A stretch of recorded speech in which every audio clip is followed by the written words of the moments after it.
Welcome back to the Post-Secondary Transition Podcast, where we have conversations around the ins and outs and everything in between of the transition process for families of students with disabilities. I'm one of the hosts. My name is Patrick Cadigan. And my name is Meghan Smallwood, and we are both public school transition coordinators. I'm Martha Goodman. Oh, no, wait. Am I the one? Meghan was supposed to do the lead-in. Okay, However, she hasn't been doing the hosting thing for a while now, so every once in a while. I know Patrick usually likes to take over the reins to the excitement of introducing, but I get the pleasure tonight. I did it. Okay. I did it last time. Well, this week we're privileged to be able to speak with Martha Goodman, who has held several titles over the year in her career, but we wanted to focus on a tool that Martha created to help families as they navigate the transition process. But before we get to all that, which I'm very excited to talk about, welcome, Martha. Hi, thanks for having me. Absolutely. Thanks for being here. So I guess we'll just start with a little background. Do you mind just telling us a little bit about you, what kind of jobs that you held, the positions that you held, maybe where you went to college, all that fun stuff? Sure. So I went to Drew University in New Jersey, and I was a political science major, and that's 100 lifetimes ago. Although really some of the advocacy and the lobbying have kind of come full circle back into my life. I was working for nonprofits for many, many years. Then I had a baby when I was 40, who we named MEIRA, and she happens to have Down syndrome. Very shortly after that, a good friend of mine who had co-founded sort of a grassroots advocacy program asked me to come and job share with her. And I was like, no, I have a job and I have a baby with 300 appointments and no. And she was like, but you will become the best advocate for your daughter. And then suddenly I'm at a new desk and a new job the next week.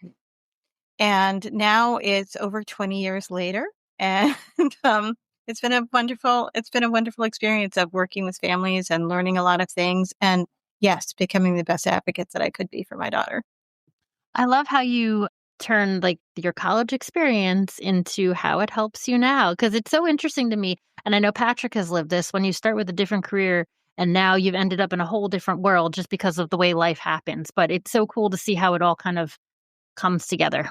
Yes, absolutely. I'm very happy to say that in the last Maryland legislative session, through a collaboration with the Baltimore Jewish Council and some others, I spearheaded a new piece of legislation which requires school systems to post their child find service offerings on their websites. Oh, wow. And I'm very proud of that. And that really is an example of that full circle from my political leanings back into real life. That's awesome. I love that. One of the things that I am curious about, okay, so you took on the role of an education advocate and did so using your background and experiences as a parent with a student with disability. What did being an education advocate mean to you? What did you focus on when you were working with families? Well, first of all, I always tell families I'm wearing an invisible button that says not an educator, just educated, because I'm not a teacher, I'm not a psychologist or a lawyer. I'm just a pretty well-educated mom. So that's the first thing. The second thing that I tell them is that what I believe is that the baby that you have is the baby that God wanted you to have, and you are the parent that that baby needed. So whatever you think your strengths or weaknesses are, you are the perfect match. So I can help you think through the issues and the options, but you are the expert on your child and the buck stops with you.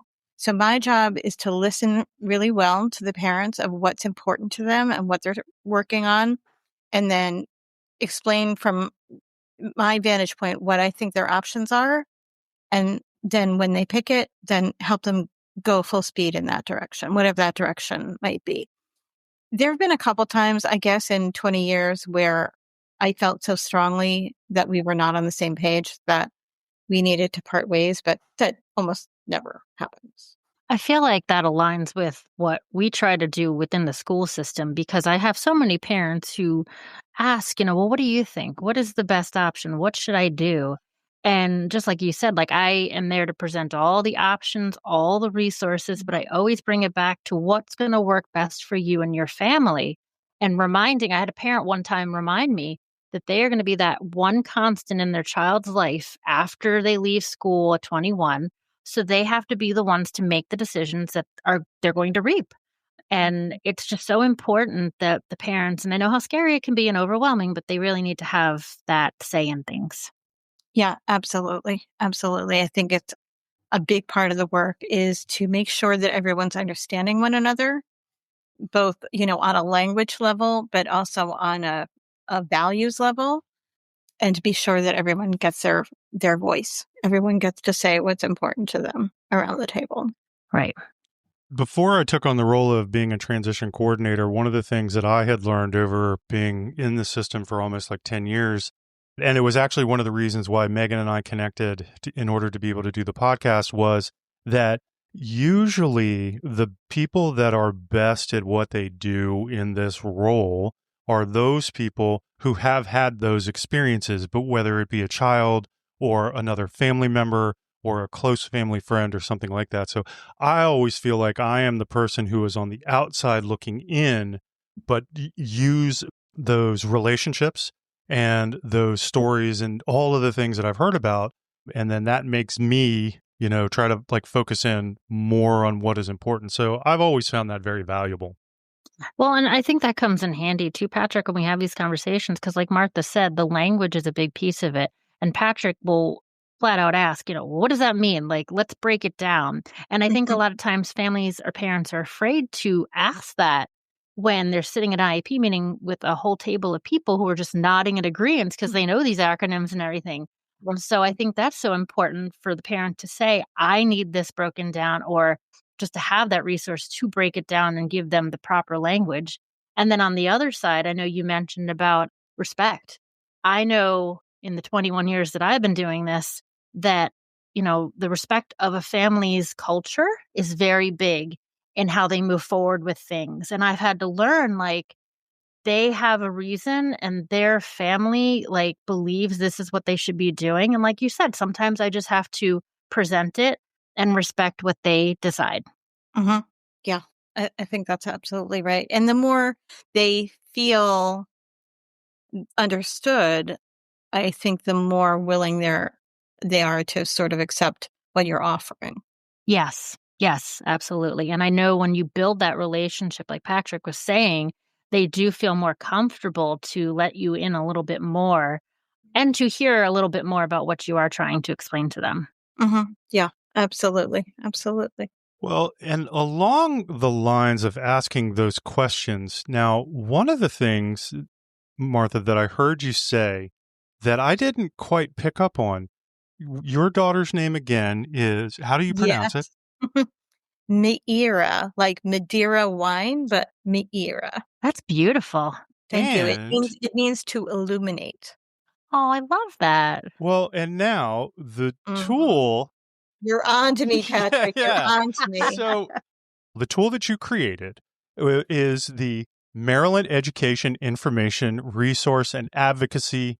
You got it. How did you manage to was that intentional? Like how did you I'm blown away by that. That's I threw the brilliant. dice. It was completely accidental. No, yes, obviously I intentionally created it. So really, things have happened sort of in a backwards kind of way. A few years ago, I took the business name MEIRA in case I wanted to do something with it. Many, many times people have tried to hire me to be an advocate. I work for a nonprofit, and so I provide my services to our target audience at no cost to them. And really, that is the pleasure of my job. It's the honor of my job that I can help families and I don't hear the ka-ching, ka-ching.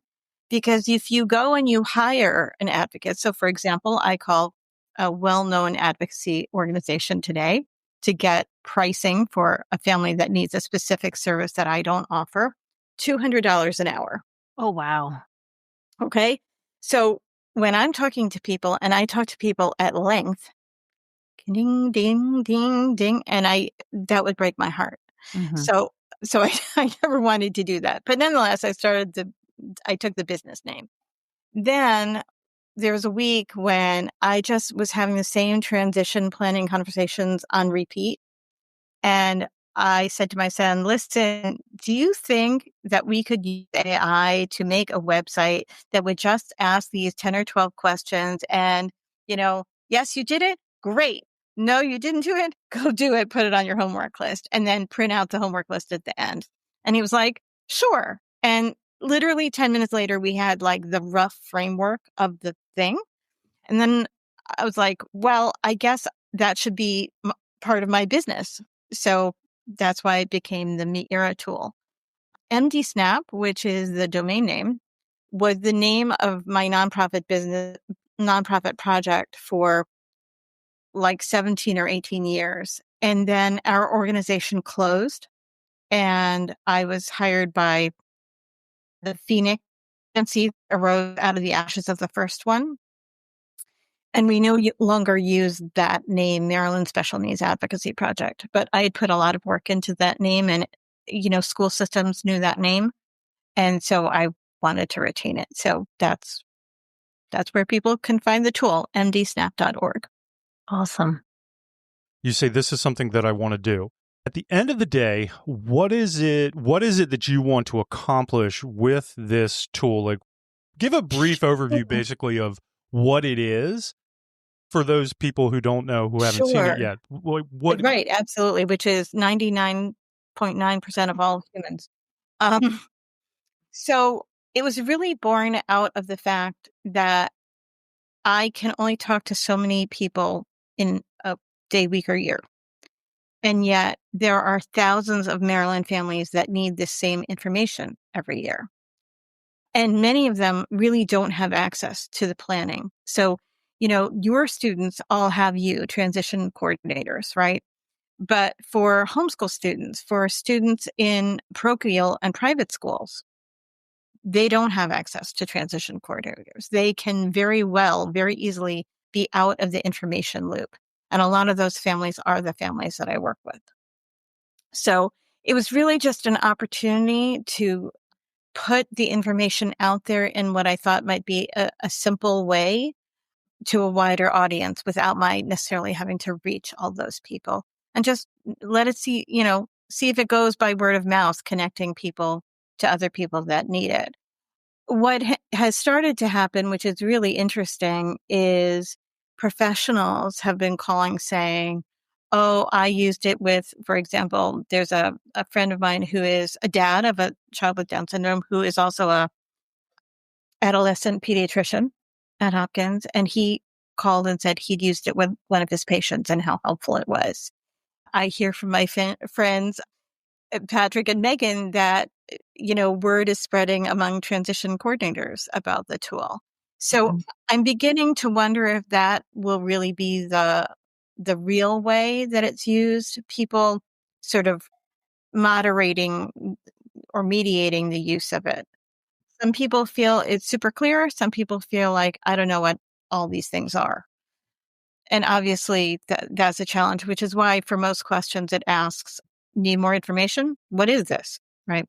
And hopefully we'll go from there. But you all reminded me of something. One of my questions has been, what else would be helpful on the website? And you just reminded me that when I was in Partners for Policymaking, my project, which really did not fully come to fruition, was to have really a glossary, not just of like the acronyms, but things that terms that young people with disabilities may not be familiar with. You go to a DOORS meeting or you go to some other DDA meeting and they're using terms that the students really may not be familiar with. And so I was trying to put together really a glossary, not just education acronyms, but a wider pool of vocabulary that young transitioning youth may need. And now I'm thinking, oh, you know what? That would be a great thing to add to the website. Yeah, that would definitely be helpful. Yeah. Well, one of the things in prep for this discussion tonight, I will tell you that I was going back through the tool and I was looking at certain pages. And one of the ones that I got to tell, it made me laugh. One of the links was to Wright's Law, and there's a lot of information there. It's a fantastic website, but it's god awful ugly. And It is really, it's like the world's largest encyclopedia. You you have to know exactly what you're looking for Mhm. and go and find it, because otherwise you are just in the ocean. You were just, yeah, yeah, completely, but completely. it was actually it was that website, and when I found it, that was one of those where as I'm going through it, I was like, wow, there's a lot of information here, but I think I can make it look better. The reason that I bring that up is because when you had mentioned the glossary, like that was one of those things that there was a glossary of terms from that site. And I was like, Mhm. this is terrible. And, you know, Yeah, it is ugly and it is hard to use, but it is also kind of the gold standard. mhm, Mhm. it is. And it's the really the go-to training that parents will hear about and be able to access. Yes. Many people can go to their public libraries and find, from emotions to advocacy. It's right there. It is really like the household name. If anybody knows a name of advocacy, it's Wright's Law. Mhm. Yeah. Yeah. But like you said, it comes down to the language of it all. I think some parents will go to that and they're like, "Whoa, this is too much." Yeah, I don't normally send parents to the website at all. I'll send them to the books in the library. Yeah. Yeah, but like you said, with professionals using your tool, like when we brought it, we had a transition coordinator on our team that mentioned it. And so I brought it to the full team. And I think it's a great guide for them because oftentimes there's so many things going on that I think things are forgotten unintentionally, of course, but it's that Mhm. guide that they can go and give to parents and walk through with parents to make sure every Exactly. milestone is addressed or tackled. And I think I'm beginning to see that that might be one of the big ways that it's used. Yeah, Somebody who has some sort of role to play in the team leads families step by step through it. right. Yeah. And I think it's also helpful because a lot of times, and we've talked about this before, with the caseloads that we have, we're not always present for IEP meetings. So other special educators or team leaders that are aware of it as well. We've always talked about how, especially with our life skills students, the families are often very close and have good relationships with the life skills teachers or the case managers. Mhm. And I know that many of them are not familiar or comfortable with transition. So even having them being able to access this at Hmm. least puts them on the right path. Why do you think that is, that life skills teachers in high schools are not better informed about transition issues? I mean, I was a life skills teacher for 12 years. I can tell you it just was not the information that I was familiar with on a day-to-day basis. I knew bits and Interesting. pieces.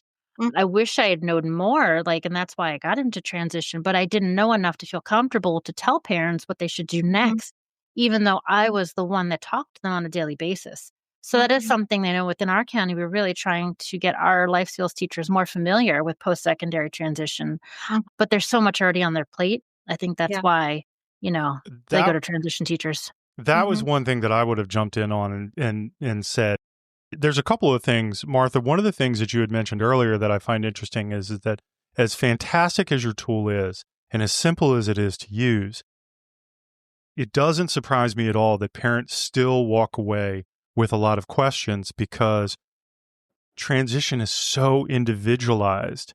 And when I talk to my life skills teachers, they make it too difficult. The reason that I love your tool, this is where it starts. Like, this is great. Like, let's do this and this and this and this and this. mhm, Then the real work also begins when they've done all of that stuff, and then they have to start narrowing it down and make those big decisions at a later time. mhm. Absolutely. But I think Absolutely. it also tackles, different options because I know when you do have that relationship with a student and a family for many years, you start to form your own opinions too, right? So you as a case manager may believe they need something. The family doesn't necessarily think that, but they don't know what the options are. Mhm. So I think having it presented to lay it all out lets them, not be missing out important information. I try to make it somewhat limited, somewhat targeted, right, for Maryland families, 18 to 22. So you're sort of up to that point, but you're not already in waivers. You're not already launched completely. Right. But I see that I really have to think through what else is needed, because, for example, today I talked to individual and his mother he's a college graduate. He has a developmental disability. A lot of things that you all would have talked to him about had he not been college bound, we now really have to go back and talk about now. Well, and it's interesting you say that because we work closely with the Autism Society of Maryland, and Bingo. I will get many, emails and contacts from them asking about former students that are Mhm. now in their late 20s. Mhm. And like you said, they're not matched up with certain supports that I don't know Exactly. how the information wasn't given properly or they went on a path that they missed out on stuff. And Exactly. now they're trying to figure it out. Exactly. Yeah. Exactly that. Of course, I can't speak for every family, but I'll jump in there because I know that there have been a couple of situations just within the last couple of years for some of my families. Their focus and intent really is just to get through high school. When I'm throwing out that information, they're like, this is great. Thank you so much. You know what? I'm really just trying to get him out of bed in the morning, get him dressed, get him to brush his teeth, and get him on the bus. And then when they get home, then to get to do the homework Hmm. and Yeah. then, put the clothes away. I just, again, kind of like what you guys were talking about before, that understanding that what families are going through. Like, it's Yeah. one thing to say that you have a child with a disability or special needs, but it's another thing to live it. Hmm. And Mhm. that's where I Mhm. don't understand that. And so I always intently listen to what people are telling me.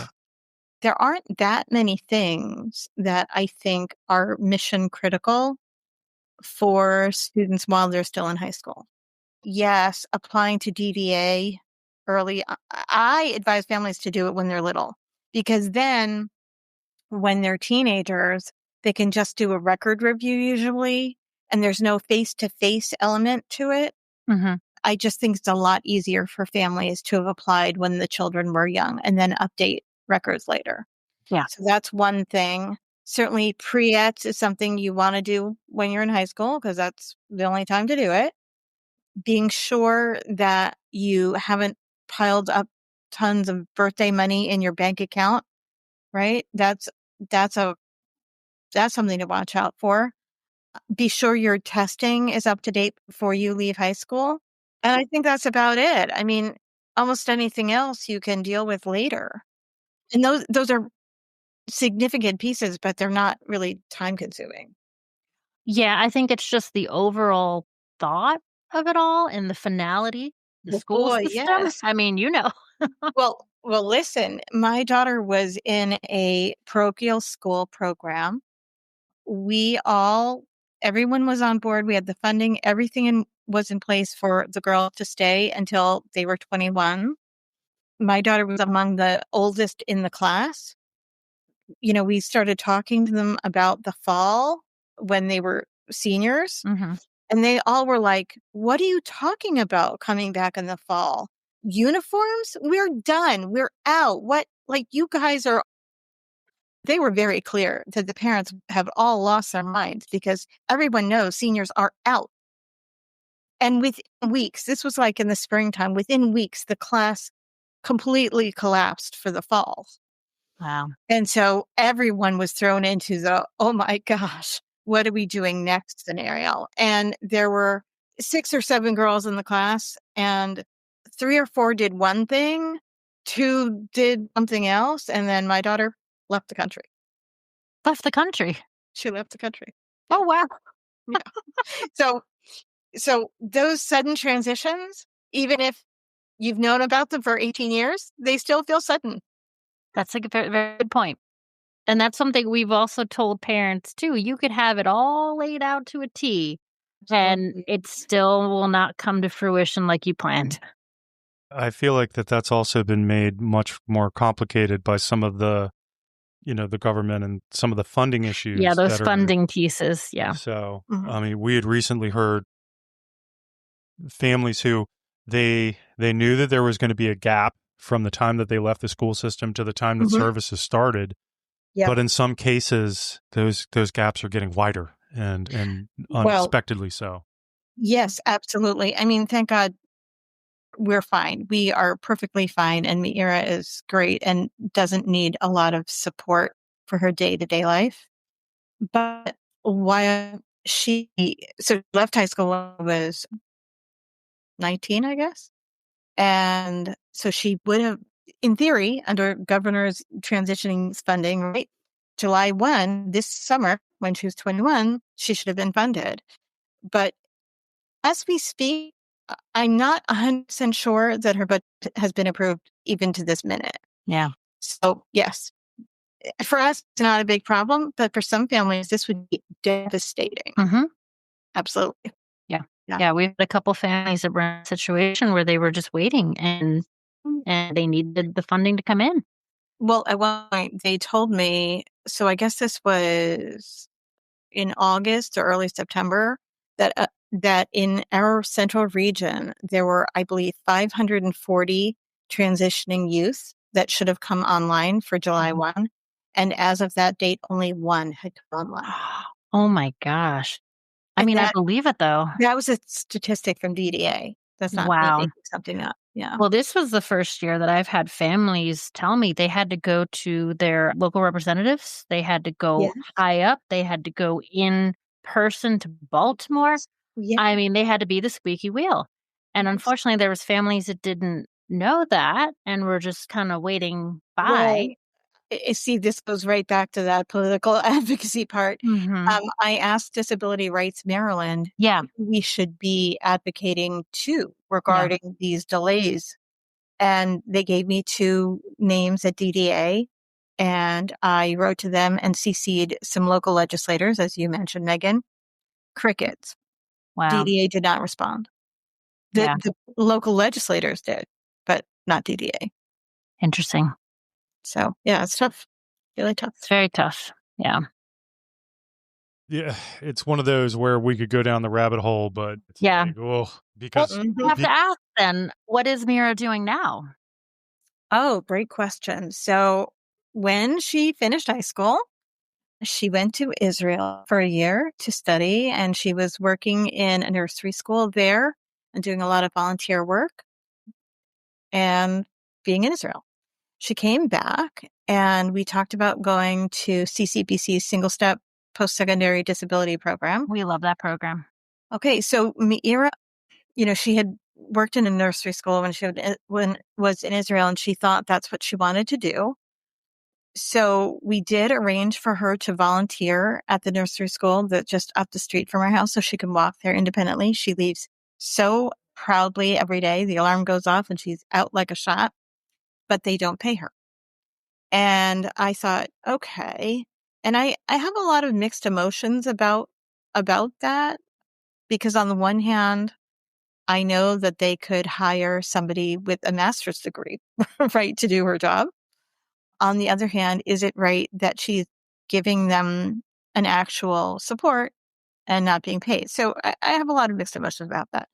But my theory was if she went to CCBC and entered the child care assistant program, and if she successfully completed it, they really wouldn't have a leg to stand on to not pay her. So that was my thinking. So the first hurdle for that is you have to have a fourth grade reading level as tested by not a test that you use in public schools, in a off-the-shelf commercial package. That's what they use for testing. Mm-hmm. So in pursuit of that, she's been taking the literacy and communication classes at CCBC in hopes to reach that threshold to be able to go into the childcare program. We'll see. We'll see how that all works out, but that's what we're working on now. And this is really where my advocacy remains really constant from when she was in kindergarten at the school in Baltimore City that is a separate public day school for children primarily that are medically fragile or have other, significant issues. And my goal always was to get to a fifth grade reading level. And I have told every breathing soul that I have encountered that that's the goal. And right now, I feel guardedly optimistic that we'll get there eventually. But it takes so much work on the parents' part. Does she like the class? Does she like the class? This is now her third semester of doing it. This summer, went away to camp. She came back talking about school. She's like, I don't know if I want to go back. And I'm like, okay, I understand that. We talk about that. And I say, listen, I am not going to tell you what to do. I am not going to tell you what to do. This is your choice. But if you ask me for advice as a mother, what I think is best for you, I think it is best for you to go back. And we're very close, and she trusts me a lot, and she was willing to go back. The difference was that I decided, you know what? It was very difficult to tell how much progress she was making from their reporting system. Mhm. I thought, okay, this time I'm going to go back to my roots, and I'm going to work with her a few times a week, the reading program that they use. And it's very illuminating, actually, and really very, very enriching. I feel most like a parent when working with her around learning to read better. Mhm. And we've been doing it, since she was like 3 or 4. So that is like the sweet spot of my parenting, really. It's important for parents to know that no matter how good a school you're in or how great your teacher is, really, the buck stops with you. It really just does.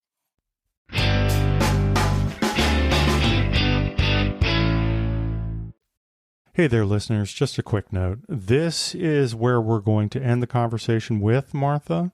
However, this wasn't all that we had to talk about. During our recorded online discussion, there was a connection problem, and that led to a serious breakdown in the quality of the recorded audio that we captured. We were really hoping that we were going to be able to keep some of it, but at the end of the day, the bits and pieces that were clear to understand just made no sense when we edited them together. We're really sorry this happened, and we did let Martha know. To be honest, it just really gives us a good reason to bring her back and have another great discussion that we promise we'll make sure to capture in its entirety.